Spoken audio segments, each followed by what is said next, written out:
narrator of this movie, as I mentioned before, it's this little girl, and she describes to us what the trailer describes, that there were 17 kids, they were all in a classroom, and one night they all got up at 2:17 in the morning and they all ran away.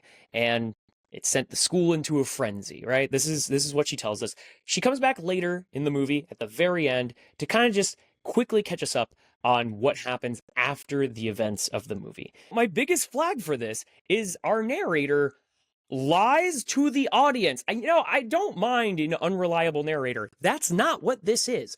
The movie just lies to you at one point. Spoilers for Weapons, if that hasn't been clear already.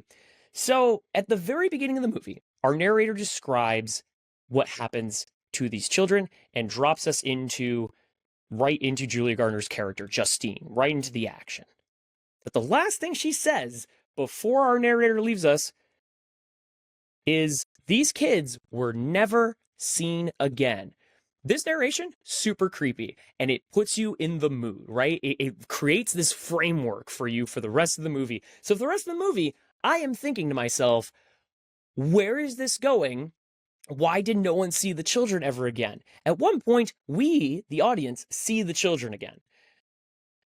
Technically, the movie has not lied at this point. The public has not seen these children again. And I'm thrilled about this, actually, at the time when I'm watching. Because now it's building up an expectation. No one ever saw the children again. But the children are in this basement.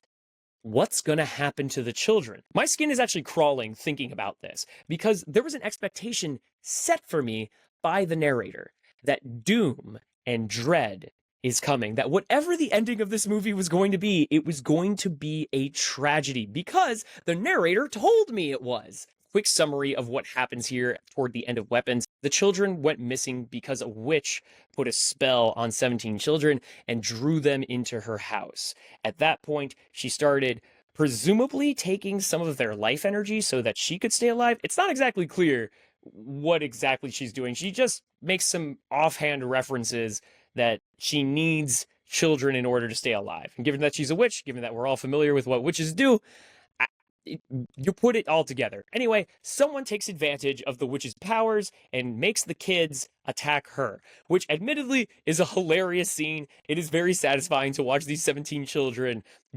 demonize this witch and chase her through the neighborhood and then rip her apart. I'm not lying. I love that. Even though it wasn't the ending I was expecting, fantastic.